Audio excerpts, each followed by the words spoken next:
Una exposición de las 7 edades de la Iglesia por nuestro amado hermano William Marion Branham. Capítulo 9. La edad de la Odisea. Y escribe al ángel de la Iglesia en la Odisea: He aquí el Amén, el testigo fiel y verdadero, el principio de la creación de Dios, dice esto: Yo conozco tus obras, que ni eres frío ni caliente.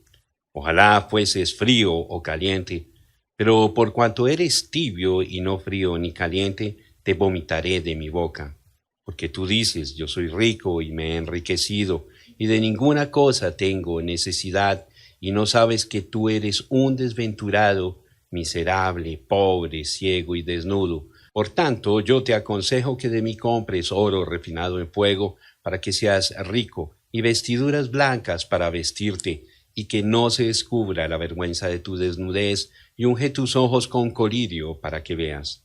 Yo reprendo y castigo a todos los que amo. Sé pues celoso y arrepiéntete.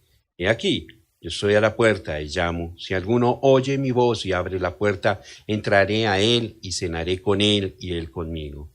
Al que venciere le daré que se siente conmigo en mi trono, así como yo he vencido y me he sentado con mi Padre en su trono. El que tiene oído, oiga lo que el Espíritu dice a las iglesias. Apocalipsis capítulo 3 versículos 14 al 22. La ciudad de la Odisea. El nombre La Odisea quiere decir derechos de la gente, y fue un nombre muy común y dado a varias ciudades en honor de damas reales con este nombre. Esta ciudad fue una de las ciudades de más importancia política y de más prosperidad económica en la Asia Menor. Enormes cantidades de terreno fueron donadas a la ciudad por ciudadanos distinguidos. En esta ciudad se encontraba un gran colegio de medicina. Los habitantes sobresalieron en las artes y las ciencias. Frecuentemente la llamaban la metrópoli porque era la capital de distrito para otras 25 ciudades. El dios pagano que se adoraba en la Odisea era Zeus. Por cierto, en una ocasión, la ciudad fue llamada Diópolis, ciudad de Zeus, en honor a su dios. En el IV siglo, allí se llevó a cabo un importante concilio de iglesias. El subsiguiente abandono completo de la Odisea fue causado por terremotos frecuentes. ¿Cuán adecuadas fueron las características de esta última edad para representar la edad en que estamos viviendo ahora mismo? Por ejemplo, ellos adoraban un solo Dios, Zeus, quien era el mayor y padre de los dioses. Esto pronosticó la base religiosa del siglo XX de un Dios Padre de todos que da a entender la confraternidad del hombre y está juntando ahora mismo a los protestantes, católicos, judíos, hindúes, etc., con la intención de que una forma mutua de adoración aumentará nuestro amor, entendimiento y cuidado del uno para con el otro. Los católicos y los protestantes ahora mismo se están esforzando por obtener esta unión y en verdad están progresando con el propósito declarado de que todos los demás seguirán. Este mismo pensamiento se dio a conocer en la Organización de las Naciones Unidas cuando los líderes mundiales negaron reconocer cualquier concepto individual de adoración espiritual y más bien recomendaron poner a un lado todos aquellos conceptos distintos con la esperanza de que todas las religiones se nivelaran a una sola, porque todas anhelan las mismas metas, todas tienen los mismos propósitos y todas son básicamente correctas. Fíjese en el nombre, la Odisea, los derechos de la gente o la justicia de la gente. Ha habido una edad como la edad de la Iglesia del siglo XX que ha visto a todas las naciones levantándose y demandando igualdad social y económica. Esta es la edad de los comunistas, en que todos los hombres deben ser iguales, aunque esto solamente existe en teoría. Esta es la edad de partidos políticos, los cuales toman por nombres demócratas, cristianos, socialistas, cristianos, Federación Política Cristiana, etc. Según nuestros teólogos liberales, Jesús fue un socialista y la Iglesia primitiva, bajo la dirección del Espíritu Santo, practicaba el socialismo y por eso nosotros debemos hacerlo hoy. Cuando la gente de la antigüedad le dio a la metrópoli el nombre de la Odisea, estaban anticipando al mundo con un solo gobierno, el cual ahora estamos poniendo en orden. A medida de que pensamos en aquella ciudad siendo la localidad de un gran concilio eclesiástico, vemos la sombra anticipada del movimiento ecuménico que se está efectuando hoy, en el cual muy pronto veremos juntarse todos los así llamados cristianos. En verdad, la Iglesia y el Estado, la religión y la política se están uniendo. La cizaña está siendo juntada. Dentro de poco el trigo estará listo para el alfolí. Fue una ciudad de terremotos y tales terremotos por fin la destruyeron. Esta edad terminará con Dios dando una sacudida al mundo entero que ha ido a cortejar a la gran ramera. No solamente se derrumbarán los sistemas mundiales, sino que la misma tierra será sacudida y luego renovada para el reino milenial de Cristo. La ciudad era rica, tenía muchos habitantes ricos, fue una ciudad de mucha cultura. La ciencia abundaba. ¡Cuán semejante a hoy! Las iglesias son ricas, la adoración es hermosa y formal, pero a la vez fría y muerta. La cultura y la educación han tomado el lugar de la palabra dada por el Espíritu y la fe ha sido superada por la ciencia. Todo esto demuestra que el hombre es una víctima del materialismo. En todo atributo, la antigua Laodicea se halla renacida en la edad de la Odisea del siglo XX. Por la misericordia de Dios, todo aquel que tiene oído para oír, salga de ella para no ser partidario de sus pecados y del juicio inevitable. La edad de la Odisea. La edad de la Odisea empezó alrededor del principio del siglo XX, quizás durante el año 1906. ¿Cuánto tiempo durará? Como un siervo de Dios que he tenido multitudes de visiones, de las cuales no ha habido ni una sola que haya fallado, déjeme predecir, no dije profetizar, sino predecir, que esta edad terminará alrededor de 1977. Por favor, perdone esta nota personal. Esta predicción está basada en una serie de 7 visiones mayores que me llegaron en un día domingo en junio de 1933. El Señor Jesús me habló y me dijo que la venida del Señor estaba cerca, pero antes de que Él viniera, 7 eventos mayores sucederían. Anotaba estas cosas a medida que las recibía y esa mañana en el culto di a conocer la revelación del Señor. La primera visión era que Mussolini iba a invadir a Etiopía y esa nación caería a sus pasos. Esa visión causó mucha repercusión y muchos se enojaron cuando lo dije y no lo quisieron creer, pero así sucedió. Él simplemente entró allí y con sus armas modernas se apoderó de la nación. Los etíopes no tuvieron ninguna alternativa, pero la visión también mostró que Mussolini tendría un fin horrible en el cual su propia gente se volvería contra él. Eso sucedió exactamente como fue dicho. La segunda visión predijo que un austríaco con el nombre de Adolfo Hitler se levantaría como dictador de Alemania y que él conduciría al mundo entero a una guerra. Mostró la línea Siegfried y además que nuestras tropas tendrían una lucha muy fuerte para vencerla. También mostró que Hitler tendría un fin misterioso. La tercera visión fue en el dominio de la política porque me mostró que habrían 3 grandes ismos, el fascismo, el nazismo y el comunismo, pero que los 2 primeros serían absorbidos por el tercero. La voz me advirtió, fíjate en Rusia, fíjate en Rusia, fíjate en el rey del norte. La cuarta visión mostró los grandes adelantos científicos que se efectuarían después de la Segunda Guerra Mundial. La visión culminó mostrando un carro con techo de plástico en forma de globo y este carro iba corriendo por carreteras muy hermosas, bajo control remoto, y la gente parecía estar sentada en el carro sin volante y ellos estaban entreteniéndose con un juego. La quinta visión tuvo que ver con el problema moral de nuestra edad y principalmente con las mujeres. Dios me mostró que las mujeres comenzaron a salirse de su lugar cuando les fue concedido el voto político. Nota del editor: el privilegio de votar en las elecciones políticas fue concedido a la mujer en los Estados Unidos de América en 1919.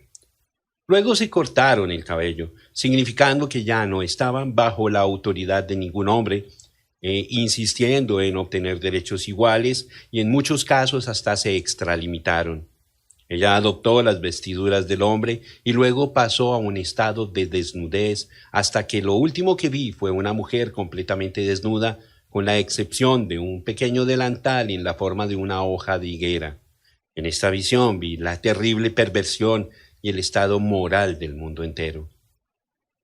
En la sexta visión se levantó en América una mujer muy hermosa, pero a la vez muy cruel. Ella tenía a la gente completamente bajo su poder. Yo creí que esto era el adelanto de la Iglesia Católica Romana, aunque sabía que podía ser la visión de alguna mujer levantándose con gran poder en América, elegida por el voto popular femenino.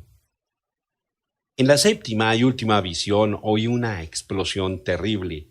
Cuando di la media vuelta para ver, lo único que vi fue ruinas, cráteres y humo sobre la tierra de América. Basándome en estas 7 visiones, juntamente con los cambios tan rápidos que han transcurrido en el mundo en los últimos 50 años, yo predigo, no estoy profetizando, que estas 7 visiones habrán llegado a cumplirse todas para el año 1977.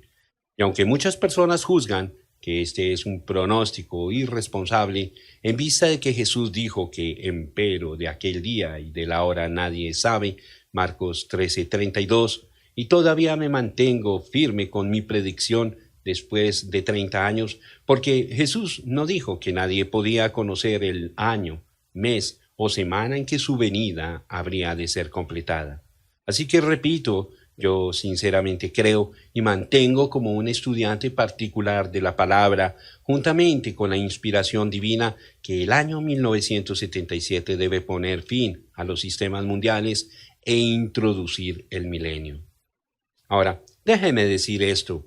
¿Hay alguien que pueda probar que una de estas visiones falló? ¿No fueron cumplidas todas? Sí, cada una se ha cumplido o ahora mismo está en proceso. Mussolini invadió a Etiopía con gran éxito y luego cayó del poder y perdió todo. Hitler empezó una guerra que no pudo terminar y murió misteriosamente.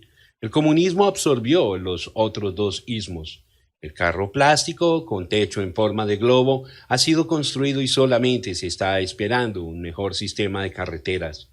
Las mujeres se están vistiendo casi desnudas y aún ahora están usando trajes de baño sin la parte superior. Y por cierto, hace pocos días vi en una revista el mismo vestido que vi en la visión, si acaso se puede llamar vestido. Era una tela de plástico transparente con 2 lugares oscurecidos que cubrían los 2 pechos, y luego había un lugar oscurecido abajo como un pequeño delantal. La Iglesia Católica está en progreso rápido. Hemos tenido un presidente católico y sin duda tendremos otro. ¿Qué es lo que queda? Nada, con excepción de este versículo.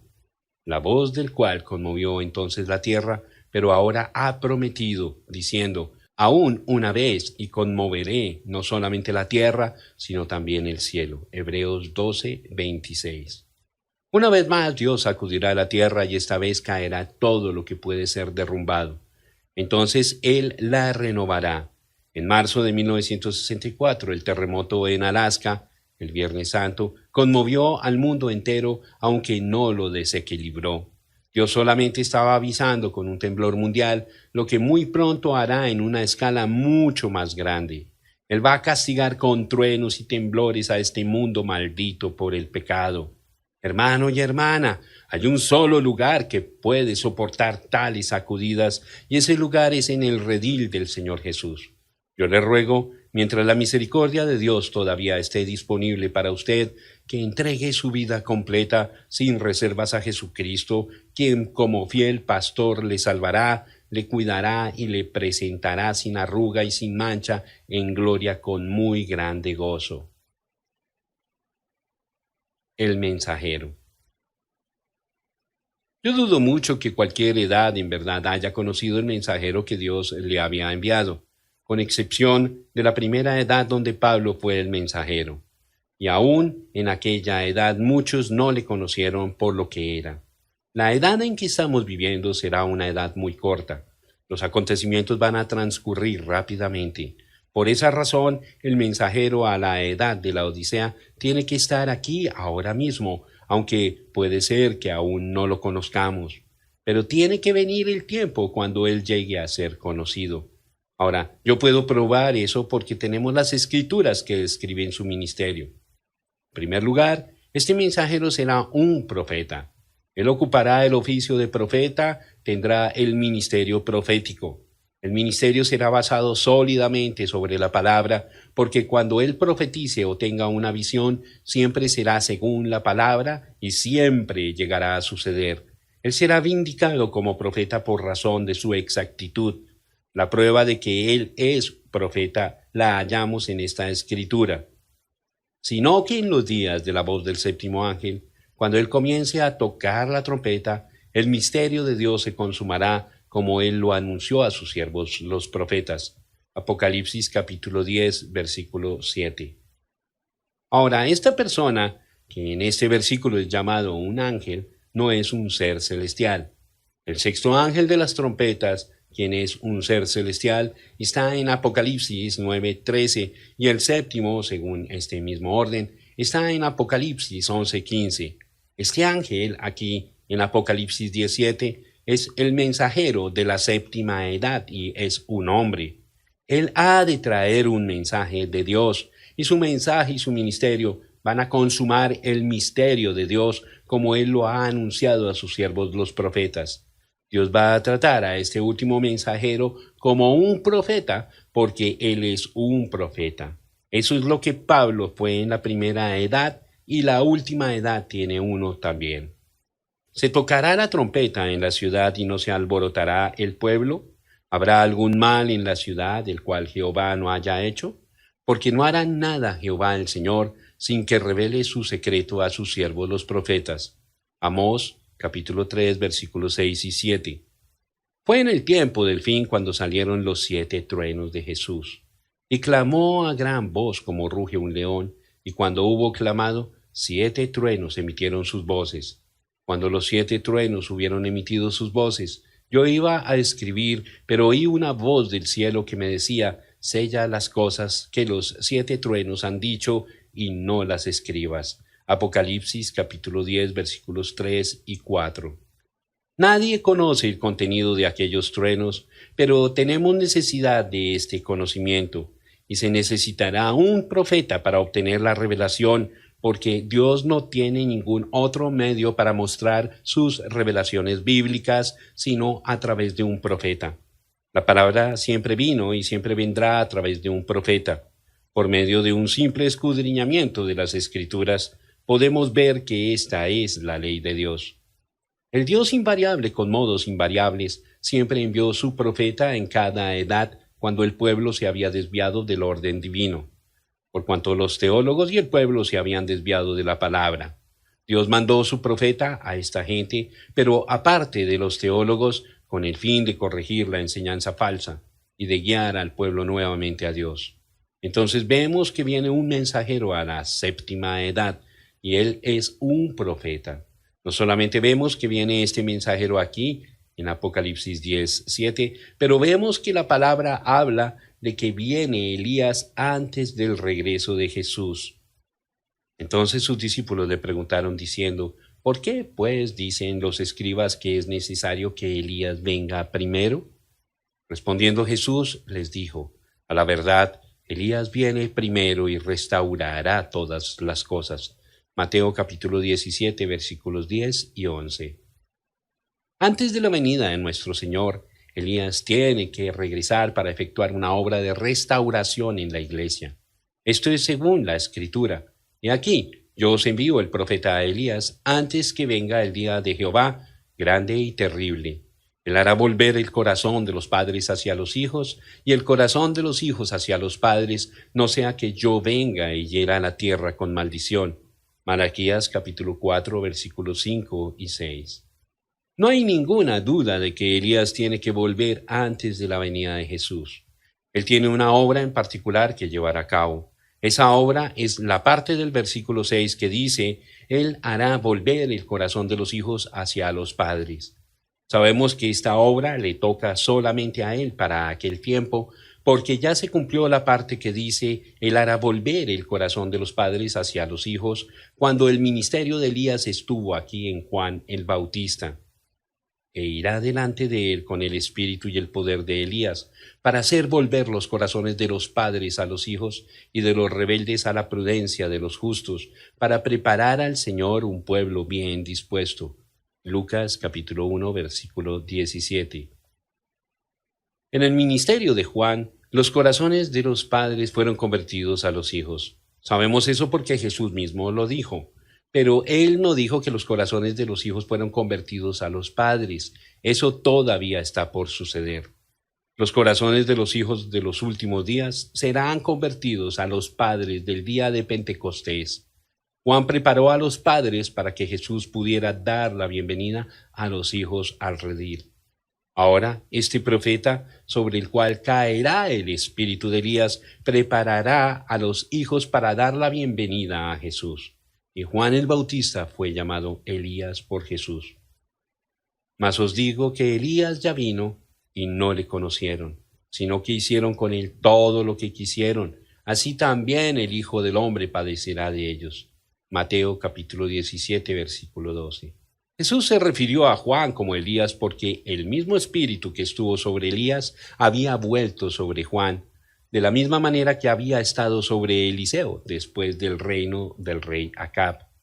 Y aquel mismo espíritu volverá otra vez sobre otro hombre un poco antes de la venida de Jesús. Él será un profeta y será vindicado como tal por Dios mismo. Siendo que Jesús mismo no estará sobre la tierra en la carne para vindicarlo como hizo con Juan, esto será hecho entonces por el Espíritu Santo, resultando en que el ministerio de este profeta será acompañado por grandes y maravillosas manifestaciones. Siendo un profeta, toda revelación será vindicada, porque toda revelación llegará a cumplirse. Maravillosas obras de poder serán hechas cuando él hable en fe. Entonces será traído el mensaje que Dios le ha dado en la palabra para volver al pueblo a la verdad y al verdadero poder de Dios. Algunos escucharán, pero la mayoría seguirá igual como ha sido en el pasado y le rechazará. Siendo que este mensajero profeta de Apocalipsis 17 es el mismo de Malaquías 4, 5 y 6, él naturalmente será igual a Elías y a Juan. Ambos eran hombres separados del sistema religioso aceptado en su día. Ambos eran hombres del desierto. Ambos actuaban solamente cuando tenían un así dice el Señor directamente de Dios por revelación. Ambos hablaban sin ningún temor en contra de los sistemas y los líderes religiosos de su día. Y además no se cuidaban para hablar en contra de todo aquel que era corrupto o que andaba corrompiendo a otros. Note usted, ambos profetizaron mucho en contra de las mujeres inmorales y de sus malas costumbres. Elías habló en contra de Jezabel y Juan reprendió a Herodías, la esposa de Felipe. Aunque él no será popular, sí será vindicado por Dios. Así como Jesús autenticó a Juan y el Espíritu Santo autenticó a Jesús, podemos tener la plena confianza que este hombre será primeramente autenticado por el Espíritu, obrando en su vida con hechos de poder que serán indiscutibles y no hallados en ningún otro lugar. Y Jesús mismo, al volver, le autenticará así como lo hizo con Juan. Juan testificó que Jesús venía. Este hombre también, como Juan, testificará que Jesús viene. Y el mismo regreso de Cristo probará que este hombre en verdad era el precursor de su segunda venida. Esa es la evidencia final que este hombre es en verdad el profeta de Malaquías 4, porque Jesús mismo aparecerá al fin de la edad gentil. Entonces será demasiado tarde para aquellos que le han rechazado. Con el fin de hacer una presentación más clara de este profeta de la última edad, veamos cuidadosamente que el profeta de Mateo 11:12 fue Juan el Bautista, quien fue anunciado por Malaquías.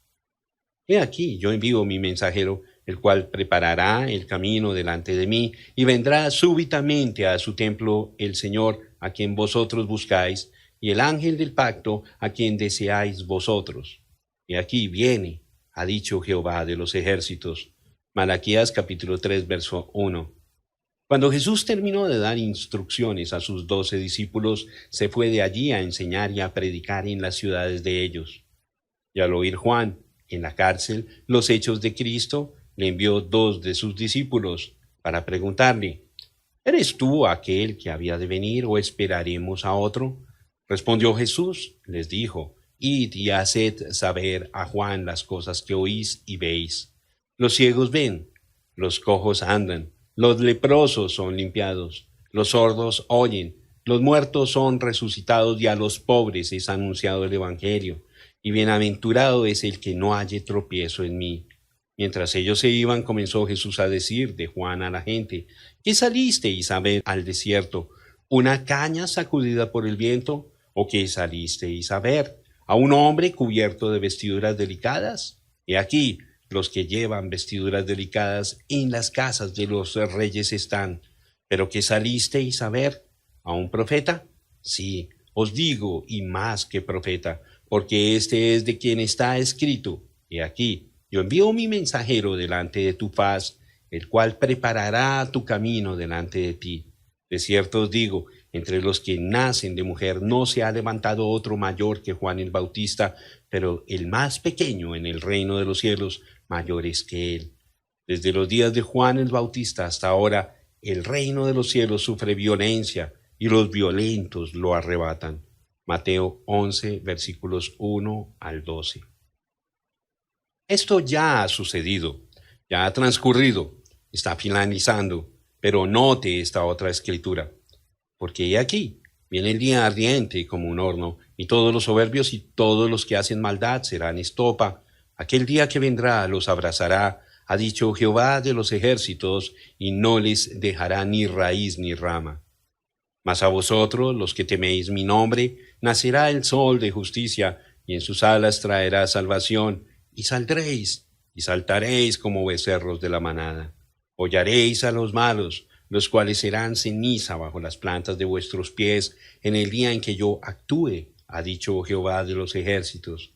Acordaos de la ley de Moisés, mi siervo, al cual encargué en Horeb ordenanzas y leyes para todo Israel. He aquí, yo os envío el profeta Elías antes que venga el día de Jehová grande y terrible. Él hará volver el corazón de los padres hacia los hijos y el corazón de los hijos hacia los padres, no sea que yo venga y hiera a la tierra con maldición. Malaquías capítulo 4, versículos 1 al 6.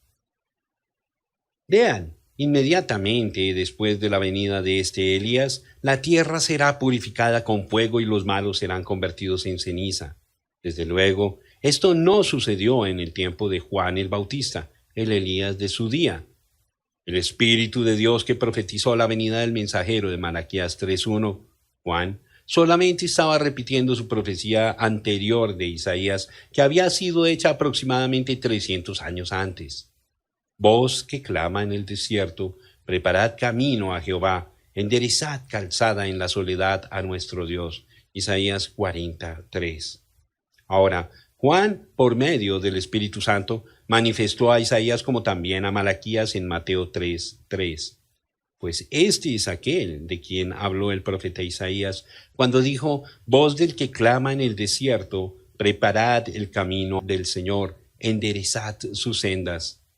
Podemos ver claramente en las Escrituras que el profeta de Malaquías 3, quien fue Juan, no fue el profeta de Malaquías 4, aunque por cierto Juan, como también este profeta del último día, tienen sobre ellos el mismo espíritu que estaba sobre Elías. Ahora, este mensajero de Malaquías 4 y de Apocalipsis 17 hará dos cosas. 1. Según Malaquías 4, él convertirá los corazones de los hijos a los padres. 2. Él revelará los misterios de los 7 truenos de Apocalipsis 10, los cuales son las revelaciones contenidas en los 7 sellos. Serán estos misterios, verdades revelados divinamente, los que literalmente convertirán los corazones de los hijos a los padres de Pentecostés. Exactamente así será. Pero considere esto también. Este profeta mensajero será en su naturaleza y sus modos como fueron Elías y Juan. El pueblo del día de este profeta mensajero será igual a la gente de los días de Acab y también de Juan. Y siendo los corazones de los hijos solamente los que serán convertidos, entonces serán solamente los hijos los que escucharán. En los días de Acab hubo solamente 7,000 israelitas de simiente verdadera. En los días de Juan también hubo muy pocos. En ambas edades, el pueblo en general estaba en la fornicación de idolatría. Quiero hacer una comparación más entre el profeta mensajero de la Odisea y Juan, el profeta mensajero que anunció la primera venida de Jesús. La gente en el tiempo de Juan lo confundió con el Mesías. Este es el testimonio de Juan, cuando los judíos enviaron de Jerusalén sacerdotes y levitas para que le preguntasen: ¿tú quién eres? Confesó y no negó, sino confesó: yo no soy el Cristo. San Juan 1, versículos 19 y 20. Ahora, este profeta mensajero del último día tendrá tal grado de poder ante el Señor que habrán aquellos que le confundirán con el Señor Jesús. Habrá un espíritu en el mundo, en el tiempo del fin, que engañará a muchos y hará que crean esto, porque se levantarán falsos cristos y falsos profetas y harán grandes señales y prodigios, de tal manera que engañarán, si fuere posible, aún a los escogidos. Ya os lo he dicho antes. Así que si os dijeren: mirad, está en el desierto, no salgáis, o mirad, está en los aposentos, no lo creáis. Mateo 24, versículos 24 al 26. Pero no lo crea usted, Él no es Jesucristo. Él no es el Hijo de Dios. Él es uno de los hermanos, un profeta, un mensajero, un siervo de Dios. Él no necesita ningún honor más grande del que recibió Juan cuando fue la voz que clamó: yo no soy, pero Él viene después de mí. Antes de concluir esta parte que tiene que ver con el mensajero a la edad de la Odisea, debemos considerar seriamente estos dos pensamientos. En primer lugar, esta edad tendrá un solo profeta mensajero. Apocalipsis 17 dice: cuando Él, singular, comenzare a tocar.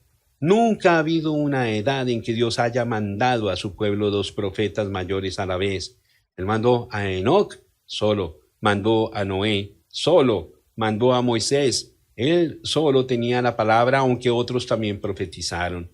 Juan el Bautista vino solo. Y en este último día debe venir un profeta, no una profetisa, aunque en esta edad hay mayor número de mujeres que hombres supuestamente dando la revelación de Dios. Y la palabra infalible dice que él, el profeta, revelará los misterios al pueblo de la última edad y convertirá el corazón de los hijos a los padres. Hay aquellos que dicen que el pueblo de Dios se va a unir por medio de una revelación colectiva. Yo desafío esa declaración. Esa es una proposición atrevida e inválida en vista de Apocalipsis 17. Yo no niego que habrá gente en esta última edad que profetizará y que sus ministerios pueden ser y aún serán correctos. No niego que habrán profetas, aún como en los días de Pablo, cuando hubo uno llamado Agabo, un profeta que profetizó que había de haber una gran hambre. Yo concuerdo en eso, pero basándome en la evidencia infalible de la palabra, niego que exista más que un solo profeta mensajero mayor que revelará los misterios y que tenga el ministerio para convertir los corazones de los hijos a los padres. Así dice el Señor, permanece por medio de su palabra infalible y permanecerá y será vindicada. Hay un profeta mensajero para esta edad, basándome únicamente en el comportamiento humano. Cualquier persona sabe que donde hay mucha gente, aún también hay opiniones divididas tocante a puntos menores de una doctrina mayor en la cual todos concuerdan. ¿Quién entonces tendrá el poder de infalibilidad, lo cual ha de ser restaurado en esta última edad? Porque esta última edad volverá a manifestar la novia de la palabra pura. Eso indica que tendremos de nuevo la palabra como fue dada y entendida perfectamente en los días de Pablo. Le voy a decir quién tendrá este poder. ¿Será un profeta tan cabalmente vindicado o aún más cabalmente vindicado que cualquier otro profeta en todas las edades, desde Enoc hasta hoy? Porque este hombre de hecho tendrá el ministerio profético de la piedra que corona y Dios lo mostrará. Él no necesitará hablar por sí mismo, Dios hablará por él por medio de la voz de la señal. Amén. El segundo pensamiento que debe ser sellado sobre nuestros corazones es que las 7 edades de la Iglesia empezaron con el espíritu de Anticristo como también con el Espíritu Santo, quien debe ser alabado para siempre. Amados, no creáis a todo espíritu, sino probad los espíritus si son de Dios, porque muchos falsos profetas han salido por el mundo. Primera de Juan, capítulo 4, versículo 1. ¿Lo vio usted? El espíritu del anticristo es identificado con los falsos profetas. Las edades empezaron con falsos profetas y así también terminarán. Desde luego, habrá el verdadero falso profeta en el gran sentido de aquel hombre mencionado en Apocalipsis 16:13. Pero por ahora, antes de que él sea revelado, han de aparecer muchos falsos profetas. Entonces, si alguno os dijere, mirad, aquí está el Cristo, o mirad, allí está, no lo creáis. Porque se levantarán falsos cristos y falsos profetas, y harán grandes señales y prodigios, de tal manera que engañarán, si fuere posible, aún a los escogidos. Ya os lo he dicho antes. Así que, si os dijeren, mirad, está en el desierto, no salgáis, o mirad, está en los aposentos, no lo creáis. Mateo, capítulo 24, versículos 23 al 26. Estos falsos profetas nos son señalados en varias otras escrituras. Pero hubo también falsos profetas entre el pueblo, como habrá entre vosotros falsos maestros, que introducirán encubiertamente herejías destructoras y aún negarán al Señor que los rescató, atrayendo sobre sí mismos destrucción repentina. Y muchos seguirán sus disoluciones, por causa de los cuales el camino de la verdad será blasfemado. Segunda de Pedro, capítulo 2, versículos 1 y 2. Porque vendrá tiempo cuando no sufrirán la sana doctrina, sino que teniendo comezón de oír, se amontonarán maestros conforme a sus propias concupiscencias y apartarán de la verdad el oído y se volverán a las fábulas. Segunda de Timoteo, capítulo 4, versículos 3 y 4. Pero el Espíritu dice claramente que en los postreros tiempos algunos apostatarán de la fe, escuchando a espíritus engañadores y a doctrinas de demonios. Primera de Timoteo, capítulo 4, versículo 1. Ahora, en todo caso, usted notará que el falso profeta es uno que está fuera del margen de la palabra. Así como mostramos que anticristo significa antipalabra, estos falsos profetas vienen pervirtiendo la palabra, atribuyéndole un significado según sus propios propósitos diabólicos. ¿Ha notado usted cómo es que aquellos que guían a otros a la perdición los atraen a sí mismos por medio del temor? Dicen que si la gente no hace lo que ellos dicen, o si se van, entonces vendrá la destrucción. Ellos son falsos profetas porque un verdadero profeta siempre guiará a la palabra y unirá a la gente a Jesucristo y no le diría a la gente que tema lo que él dice, sino que tema lo que dice la palabra. Note usted que esta gente está en busca de dinero, igual que Judas. Le constriñen a uno que venda todo lo que tiene para dárselo a ellos para sus proyectos. Toman más tiempo para las ofrendas que para la palabra. Aquellos que se atreven a usar los dones harán uso de un don que tiene un margen de error y luego piden dinero y se olvidan de la palabra y dicen que esto es de Dios. Hay aquellos que siguen a tales, los sostienen, sufren con ellos y le creen, no sabiendo que es la vía de la muerte. Sí, el mundo está lleno de personificadores carnales. En los últimos días se esforzarán por imitar al profeta mensajero. Los 7 hijos de Seba trataron de imitar a Pablo. Simón el mago trató de imitar a Pedro. Y con estos sus personificaciones serán carnales. No podrán producir lo que produce el verdadero profeta. Cuando él dice que el avivamiento ha terminado, ellos saldrán por todas partes anunciando una gran revelación y diciendo que lo que el pueblo tiene es exactamente correcto y que Dios hará cosas más grandes y más maravillosas entre la gente. Y la gente creerá esta cosa. Estos mismos falsos profetas dirán que el mensajero del último día no es un teólogo y por eso no debe ser escuchado. Ellos no podrán producir lo que produce el mensajero, no serán vindicados por Dios como lo será el profeta del último día, pero con sus elocuentes palabras y con el peso de su fama mundial amonestarán a la gente que no escuche a este hombre el mensajero, y dirán que enseña equivocadamente. Ellos son exactamente como sus padres, los fariseos, quienes eran del diablo porque dijeron que Juan y Jesús enseñaron equivocadamente. ¿Por qué será que estos falsos profetas se oponen al profeta verdadero y desacreditan sus enseñanzas? Porque son exactamente como fueron sus antepasados en los días de Acab, cuando se opusieron a Micaías. Primera de Reyes 22. Hubo 400 falsos profetas en aquellos días y todos estaban de acuerdo, y por cuanto todos dijeron la misma cosa, engañaron al pueblo. Pero un solo profeta, solamente uno, tenía la verdad y todos los demás estaban equivocados, porque Dios había dado la revelación a uno solo. Tenga usted mucho cuidado con estos falsos profetas porque son lobos rapaces. Si usted todavía tiene dudas acerca de esto, pídale a Dios que por medio de su Espíritu y le guíe y le llene, porque los escogidos no pueden ser engañados. ¿Entendió usted eso? No hay ningún hombre que le pueda engañar a usted. Pablo, aun si hubiese estado en error, no hubiera podido engañar a ningún escogido. Y en aquella edad de Éfeso, los escogidos no podían ser engañados porque ellos probaron a los falsos apóstoles y falsos profetas y hallaron que eran mentirosos y los echaron fuera. ¡Aleluya! Sus ovejas oyen su voz y le siguen a él. Amén. Yo lo creo. El saludo. Y escribe al ángel de la iglesia en la Odisea, y aquí el amén, el testigo fiel y verdadero, el principio de la creación de Dios, dice esto. Apocalipsis capítulo 3, versículo 14. ¡Ay! ¡Ay! ¡Ay! ¿No es esa la más hermosa descripción de los atributos de nuestro benigno Señor y Salvador Jesucristo?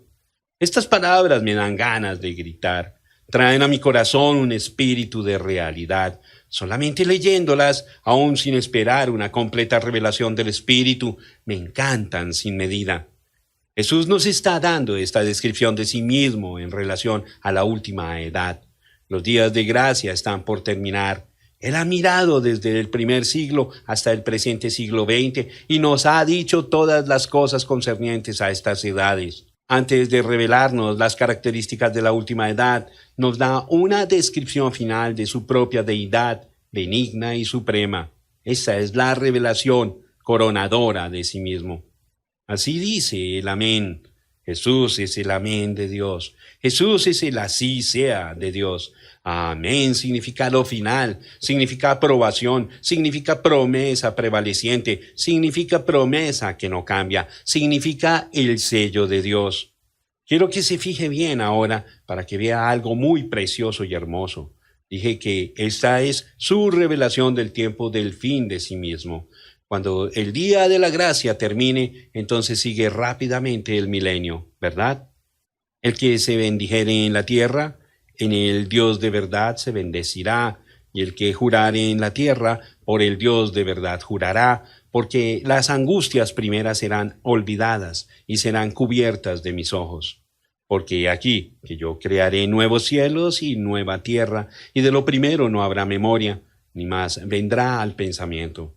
Mas os gozaréis y os alegraréis para siempre en las cosas que yo he creado, porque aquí que yo traigo a Jerusalén alegría, y a su pueblo gozo. Y me alegraré con Jerusalén, y me gozaré con mi pueblo, y nunca más se oirán en ella voz de lloro ni voz de clamor. Isaías capítulo 65, versículos 16 al 19. Esto se refiere a la Nueva Jerusalén. Este es el milenio. Pero al entrar al milenio, oiga usted lo que él dice acerca de ser un cierto tipo de Dios, versículo 16. El que se bendijere en la tierra, en el Dios de verdad se bendecirá.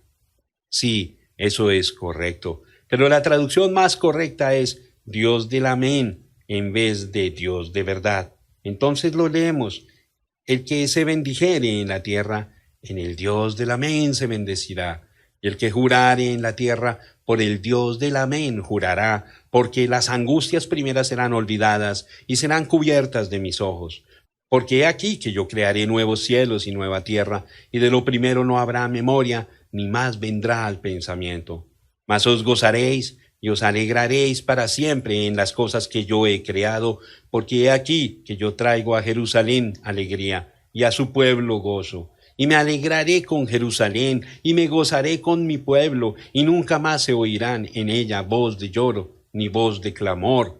Aleluya, aquí está Jehová del Antiguo Testamento, el Dios del Amén. Aquí está Jesús del Nuevo Testamento, el Dios del Amén. Oye, Israel, Jehová nuestro Dios, Jehová uno es. Allí está de nuevo, el Jehová del Antiguo Testamento es el Jesús del Nuevo Testamento. Oye, Israel, Jehová nuestro Dios, Jehová uno es. El Nuevo Testamento nos revela a otro Dios. Es una revelación más detallada del único y del mismo Dios. Cristo no bajó para darse a conocer a sí mismo. Él no vino para revelar al Hijo. Él vino para revelar y dar a conocer al Padre. Él nunca habló de dos dioses, habló de un Dios. Y ahora, en esta última edad, hemos regresado a la revelación coronadora, la revelación más importante de la deidad en la Biblia entera. Jesús es Dios, Él y el Padre uno son. Hay un solo Dios y su nombre es Señor Jesucristo. Él es el Dios del Amén. Él nunca cambia. Lo que Él hace nunca cambia. Él lo habla y así queda. Él lo hace y para siempre es hecho. Nadie puede quitar o agregar a lo que Él dice. Así sea. Amén. Así sea. ¿No está usted contento que sirve a un Dios como este? Usted puede conocer su posición exacta con Él en cualquier momento. Él es el Dios de Amén y no cambiará. He aquí dice el Amén. A mí me gusta eso. Significa que lo que dice es final. Significa que lo que Él dijo a la primera edad y a la segunda edad y a todas las edades acerca de su iglesia verdadera y acerca de la vid falsa, todo es exactamente la verdad y no cambiará. Significa que lo que Él empezó en Génesis lo completará en Apocalipsis. Tiene que hacerlo así porque Él es el Amén. Así sea. Ahora podemos ver nuevamente por qué el diablo odia los libros de Génesis y Apocalipsis. Él odia la verdad. Él sabe que ésta prevalecerá. Él conoce cómo será su fin y cómo lucha en contra de eso. Pero nosotros estamos del lado victorioso. Nosotros, quiero decir con esto solamente los creyentes de su palabra, estamos al lado del Amén. He aquí, dice el testigo fiel y verdadero. Ahora quiero mostrarle lo que veo en el pensamiento de fiel. Usted sabe que frecuentemente hablamos de un gran Dios que no cambia y cuya palabra tampoco cambia. Y cuando hablamos de Él en esta manera, muchas veces nos imaginamos a un Dios muy impersonal. Es como si Dios hizo el universo completo y todas las leyes que pertenecen al universo y luego se alejó y llegó a ser un Dios impersonal. Es como si Dios hizo una vía de salvación para la humanidad perdida, esa vía siendo la cruz, y cuando la muerte de Cristo fue la propiciación por nuestros pecados y su resurrección nos dio una puerta abierta a su presencia, Dios simplemente se cruzó los brazos y se hizo a un lado. Es como si pusiésemos gran importancia en creer en Él como el gran creador, quien habiendo creado todo perdió el interés personal en su creación. Ahora, yo digo que así es como mucha gente es capaz de pensar, pero esos son pensamientos equivocados porque Dios está gobernando en los asuntos de los hombres ahora mismo. Él es tanto creador como el sostenedor, porque en Él fueron creadas todas las cosas, las que hay en los cielos y las que hay en la tierra, visibles e invisibles, sean tronos, sean dominios, sean principados, sean potestades. Todo fue creado por medio de Él y para Él. Y Él es antes de todas las cosas, y todas las cosas en Él subsisten. Colosenses capítulo 1, versículos 16 y 17. Él es un Dios soberano. Por medio de su propio consejo, Él determinó el plan de salvación de sus propios escogidos, a quienes conoció anticipadamente. El Hijo murió en la cruz para establecer el medio de salvación y el Espíritu Santo con diligencia ejecuta la voluntad del Padre. Él está obrando todas las cosas en este mismo momento según el propósito de su propia voluntad. Él está en medio de todo. Él está en medio de su iglesia. Este gran Creador, Dios Salvador, está obrando fielmente entre los suyos en este momento como el gran pastor de las ovejas. Su misma existencia es por causa de los suyos. Él los ama y los cuida. Su ojo está siempre sobre ellos. Cuando la palabra dice que vuestra vida está escondida con Cristo en Dios, significa exactamente lo que dice. Oh, qué gozo tengo al saber que mi Dios permanece fiel. En sí mismo es verdadero y no miente. Él es verdadero para con la palabra y la respaldará. Él es verdadero para con nosotros. No perderá a ninguno, sino que nos resucitará en el día postrero. Estoy gozoso reposando en su fidelidad. Estando persuadido de esto, que el que comenzó en vosotros la buena obra, la perfeccionará hasta el día de Jesucristo. Filipenses capítulo 1, versículo 6. Él es el testigo verdadero. Ahora, esta palabra verdadero es la misma palabra que vimos allá en Apocalipsis 3, 7. Usted recordará que no significa verdadero como en contraste con falso. Tiene un significado mucho más profundo y rico. Esta palabra expresa realización perfecta en contraste a realización parcial. En la edad de Filadelfia, la venida del Señor estaba cerca. ¡Cuán grande amor manifestó aquella edad para él! Me hace recordar aquellas hermosas palabras de este versículo. A quien amáis sin haberle visto, en quien creyendo, aunque ahora no lo veáis, os alegráis con gozo inefable y glorioso. Primera de Pedro, capítulo 1, versículo 8. Nos gozamos también juntamente con ellos. No le hemos visto, pero le hemos sentido. Conocemos a Dios hasta el límite de nuestros sentidos, pero algún día será cara a cara. Eso es para esta edad. Él viene al fin de esta edad. Realización parcial será hecha realización perfecta, realización completa. ¡Aleluya! Hemos estado mirando a través de un espejo oscuro, pero muy pronto será cara a cara. Hemos estado caminando de gloria en gloria, pero muy pronto será directamente a la gloria. Y en su gloria brillaremos, seremos semejantes a Él, maravillosamente como Él, Jesús nuestro divino Salvador. ¿No es maravilloso? Somos completos en Él. Eso es correcto. Él no nos miente en cuanto a eso, pero un día seremos cambiados en los átomos, nos vestiremos de inmortalidad, seremos consumidos en vida. Entonces experimentaremos realización.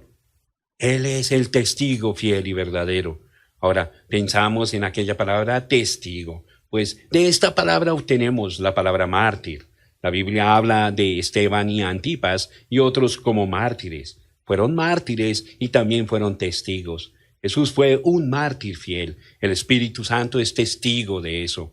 El Espíritu da testimonio de ello. El mundo odiaba a Jesús y hasta lo mataron, pero Dios lo amó y Él fue al Padre. La prueba de que Él fue al Padre es que el Espíritu Santo vino. Si Jesús no hubiera sido recibido por el Padre, el Espíritu no hubiera venido. Pero yo os digo la verdad, os conviene que yo me vaya, porque si no me fuere, el Consolador no vendría a vosotros, mas si me fuere, os lo enviaré. Y cuando Él venga, convencerá al mundo de pecado, de justicia y de juicio. De pecado por cuanto no creen en mí, de justicia por cuanto voy al Padre y no me veréis más, y de juicio por cuanto el príncipe de este mundo ha sido ya juzgado. San Juan, capítulo 16, versículos 7 al 11. La presencia del Espíritu Santo en lugar de Jesús en este mundo prueba que Jesús fue justo y que fue al Padre. Pero la Biblia también dice en San Juan 14, 18, no os dejaré huérfanos, vendré a vosotros. Él mandó al Consolador, Él era el Consolador. Él volvió en forma de espíritu sobre la iglesia verdadera. Él es el testigo fiel y verdadero en medio de la iglesia, pero algún día volverá otra vez en forma de carne. Entonces probará quién es el único ser poderoso y sabio. Es Él, Cristo Jesús, el Señor de la gloria, el testigo fiel y verdadero, creador y sustentador, realización perfecta, el amén de Dios. Oh, cuánto le amo. ¡Cuánto le adoro! Jesús, el Hijo de Dios. Quiero finalizar mi pensamiento sobre esta parte del saludo con estas palabras. Mas, como Dios es fiel, nuestra palabra a vosotros no es sí y no. Porque el Hijo de Dios Jesucristo, que entre vosotros ha sido predicado por nosotros, por mí, Silvano y Timoteo, no ha sido sí y no, mas ha sido sí en Él, porque todas las promesas de Dios son en Él sí y en Él amén, por medio de nosotros, para la gloria de Dios. Y el que nos confirma con vosotros es Cristo, y el que nos ungió es Dios, el cual también nos ha sellado y nos ha dado las arras del Espíritu en nuestros corazones. Segunda de Corintios capítulo 1 versículos 18 al 22. El principio de la creación de Dios. Esto es lo que el Señor Jesús dice que Él es, pero estas palabras no significan exactamente como nos suenan. Tomándolas así como suenan, ha dado la idea a multitudes de personas que Jesús fue la primera creación de Dios, y así dando a entender que Él fuera algo menos que la deidad. Luego, esta primera creación creó todo el universo y su contenido. Pero eso no es correcto. Usted bien sabe que eso no concuerda con el resto de la Biblia. Las palabras son, Él es el principio o el autor de la creación de Dios. Ahora, sabemos ya, por cierto, que Jesús es Dios, Dios mismo. Él es el creador. Todas las cosas por Él fueron hechas, y sin Él nada de lo que ha sido hecho fue hecho. San Juan capítulo 1, versículo 3. En el principio creó Dios los cielos y la tierra. Génesis capítulo 1, versículo 1. Porque en 6 días hizo Jehová los cielos y la tierra, el mar y todas las cosas que en ellos hay, y reposó en el 7º día. Por tanto, Jehová bendijo el día de reposo y lo santificó. Éxodo capítulo 20, versículo 11. Ve usted, ya no hay ninguna duda de que Él es el creador. Él fue el creador de una completa creación física. Ciertamente ahora podemos entender el significado de estas palabras. Al tener cualquier otra interpretación significaría que Dios creó a Dios. ¿Cómo podría Dios ser creado cuando Él mismo es el creador? Pero ahora está aquí en medio de la iglesia. Mientras está aquí en esta última edad, revelándonos quién es, Él dice de sí mismo que es el autor de la creación de Dios. Esta es otra creación. Esto tiene que ver con la iglesia. Esta es una designación especial de sí mismo. Él es el creador de aquella iglesia. El esposo celestial creó su propia novia. Como el Espíritu de Dios, Él bajó y creó en la Virgen María las células de las cuales nació su cuerpo. Repitiendo, Él creó las mismas células para aquel cuerpo en el vientre de María. No era suficiente que el Espíritu Santo simplemente diera vida a una pequeña célula humana suplida por María. Eso sería el hombre pecaminoso produciendo un cuerpo. Eso no hubiera producido el postrer Adán. 1 Corintios 15:45.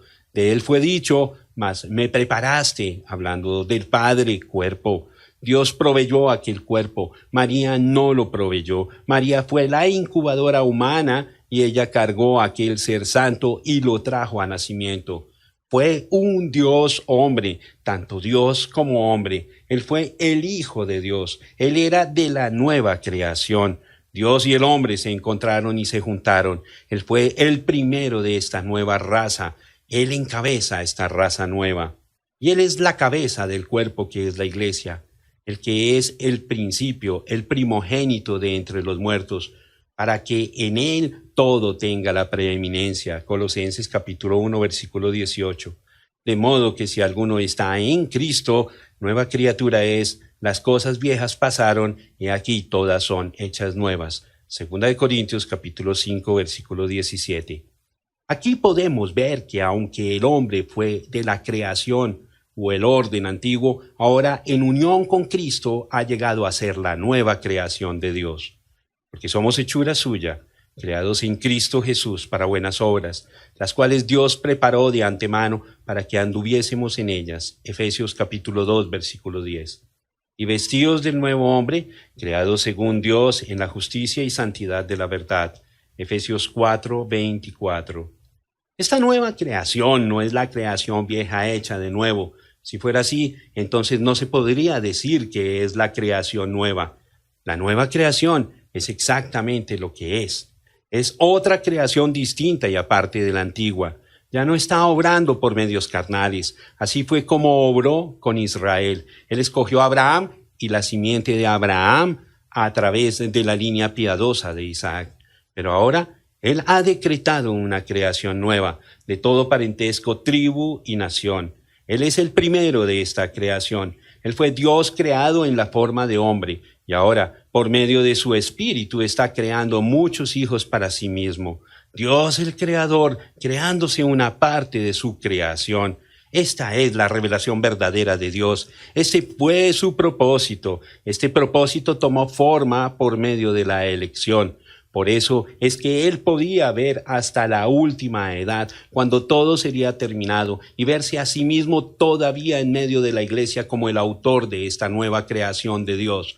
Su poder soberano lo trajo a cumplimiento. Por su propio decreto, Él eligió los miembros de esta nueva creación. Él los predestinó para ser adoptados hijos según el puro afecto de su voluntad.